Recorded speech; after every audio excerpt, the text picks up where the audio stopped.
అదే RTV app వార్తల్ని క్షణాల్లో చదివే అవకాశం ఉంటుంది. ఒక న్యూస్ పేపర్, ఒక టెలివిజన్ ఛానల్ మీ చేతుల్లో ఎప్పుడూ ఉంటాయి. ఇవాళ వివిధ దేశాల్లో ప్రశాంతమైన పరిస్థితులు ఉన్నప్పటికీ కానీ ఇవాళ ప్రపంచ యుద్ధం వస్తుందా అనేంత ఒక తీవ్రమైన ఉద్రిక్త పరిస్థితులు కనిపిస్తూ ఉన్నాయి.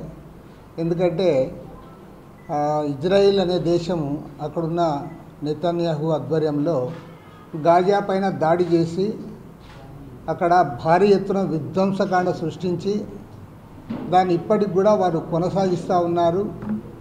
అక్కడ వేలాది మంది చనిపోవడమే కాకుండా క్షతగాత్రులయ్యారు. చాలామంది గుడారాల్లో నివసిస్తూ ఉన్నారు. వారికి సరైన ఆహారం లేదు, క్షతగాత్రులకు మందులు లేవు. తర్వాత వారికి శస్త్రచికిత్సలు చేయాలంటే కూడా ఇబ్బంది పడుతూ ఉన్నారు. నిజంగా చెప్పాలంటే ఒక నరకాన్ని అనుభవిస్తూ ఉన్నారు. ఇంత నరకం అనుభవిస్తూ ఉంటే ఇప్పుడు మళ్ళీ ఇరాన్ పైన కూడా వాళ్ళ తగాద వచ్చింది కాబట్టి ఇరాన్ కూడా యుద్ధంలో దిగే పరిస్థితి కనపడతా ఉంది. అటువైపు ఇరాన్ ఇజ్రాయెల్కి యుద్ధం వస్తే ఇజ్రాయెల్ వైపు అమెరికా, ఇంగ్లాండు ఈ దేశాల వారు కూడా యుద్ధంలో దిగడానికి సన్నద్ధమవుతూ ఉన్నారు. ఆ వైపు అమెరికా, ఇంగ్లాండు వారు కూడా యుద్ధానికి వస్తే యువతల వైపు రష్యా లాంటి దేశాలు కూడా వీరి వైపు యుద్ధానికి వచ్చే పరిస్థితి ఉంది. ఒక్క మాటలో చెప్పాలంటే ప్రపంచ యుద్ధానికి అతి చేరువలో ఉన్నాం. దురదృష్టం ఏమంటే ప్రపంచంలోనే అతిపెద్ద దేశమైన ధనవంతమైన దేశమైన అమెరికా దేశం అది గుడ్డిగా ఇజ్రాయెల్ను బలపరుస్తూ ఈరోజు వాళ్ళు దాడులు చేస్తూ ఉంటే, హింస ప్రేరేపిస్తూ ఉంటే, చిన్నపిల్లలను కూడా అక్కడ చంపేస్తూ ఉంటే ఇవాళ దానికి మద్దతు ఇస్తూ ఉంది. దాని పర్యవసానంగానే ఇవాళ పరిస్థితులు మరింత దిగజారిపోతూ ఉన్నాయి. కాబట్టి ప్రపంచవ్యాప్తంగా విఘ్నులైన నాయకులందరూ కూడా ముందుకు రావాలి. మన ప్రైమ్ మినిస్టర్ గారు కూడా ముందుకు రావాలి. ఈ యుద్ధాన్ని ఆపడానికి ప్రయత్నం చేయాలని చెప్పి కూడా కోరుతూ ఉన్నాం. రెండవ అంశం, నిన్న మదనపల్లి పోయినాము. మదనపల్లిలో కోట్ల రూపాయల విలువైన భూములన్నీ కూడా కబ్జాల పాలైపోయినాయి.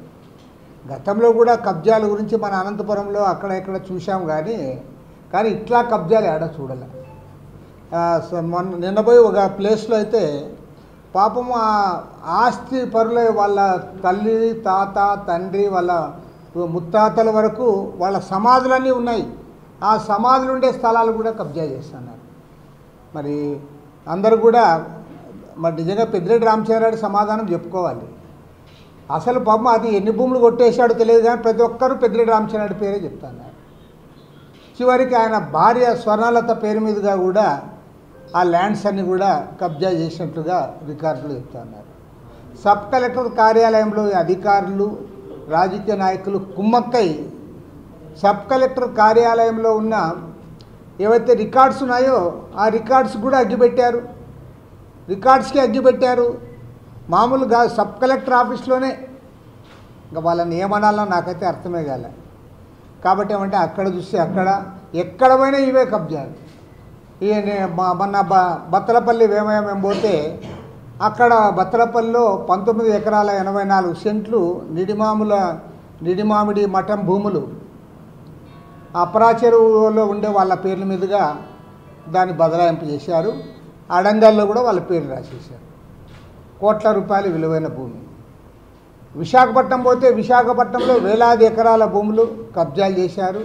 అవి పుంకాలుగా మన పత్రికల్లో వస్తూ ఉన్నాయి, టీవీల్లో చూపుతూ ఉన్నారు. అన్నీ కూడా కబ్జాలు. కాబట్టి ఏమంటే రాష్ట్ర వ్యాప్తంగా 26 జిల్లాల్లో కూడా ఈ ల్యాండ్స్కి సంబంధించి కబ్జాలకు సంబంధించి ఫేక్ డాక్యుమెంట్స్ ఇవన్నీ కూడా వెలుగులోకి వస్తూ ఉన్నాయి. వీటన్నిటిపైన కూడా ఈ నెల 20వ తేదీ నాడు విజయవాడ నగరంలో సదస్సు ఏర్పాటు చేస్తూ ఉన్నాం. వీళ్ళందరినీ కూడా సమీకరించి ఇందులో ప్రతి ఒక్క బాధితుడికి న్యాయం జరిగేంత వరకు కూడా ఈ పోరాటాన్ని మేము ముందుకు తీసుకోవాలనుకుంటా ఉన్నాం. ప్రభుత్వం పైన ఒత్తిడి చేస్తాం. ముఖ్యమంత్రి గారు మొన్న మదనపల్లి సబ్ కలెక్టర్ కార్యాలయంలో అగ్గిపడిన తర్వాత దానిపైన తీవ్రంగా స్పందించాడు.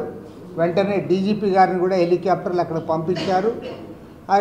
ఆయన స్పందన బాగుంది. కానీ ఎట్ ద సేమ్ టైం సమస్య పరిష్కారం కావాలి. ఎందుకంటే ఏదైనా ఒక సెన్సేషన్ జరిగినప్పుడు స్పందిస్తూ ఉన్నారు, తర్వాత మర్చిపోతూ ఉన్నారు.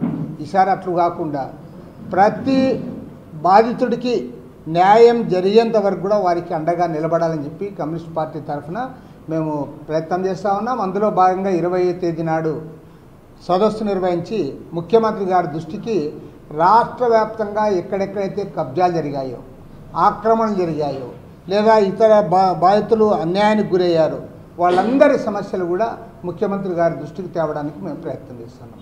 ఇక రెండవది ముఖ్యమైనది మన రాయలసీమ జిల్లాల్లో అనంతపురం జిల్లా, సత్యసాయి జిల్లా, అదేవిధంగా నేను అన్నమయ్య జిల్లా పోతే అక్కడ ఇదే పరిస్థితి, అదేవిధంగా కడప జిల్లాలో ఇదే పరిస్థితి, కర్నూలు జిల్లాలో కూడా ఇదే పరిస్థితి, చివరికి ప్రకాశం జిల్లా నుంచి కూడా ఇదే వార్తలు వస్తూ ఉన్నాయి.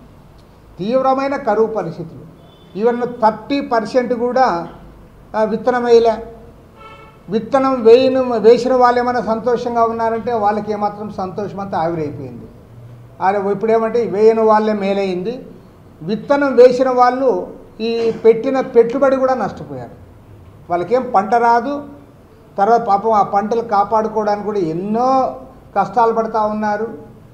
ఈవెన్ పత్తి, మిరప, తర్వాత మన దగ్గర వేరుశనగ పంట, అన్ని పంటలు కూడా ఇవాళ పూర్తిగా పోయినాయి.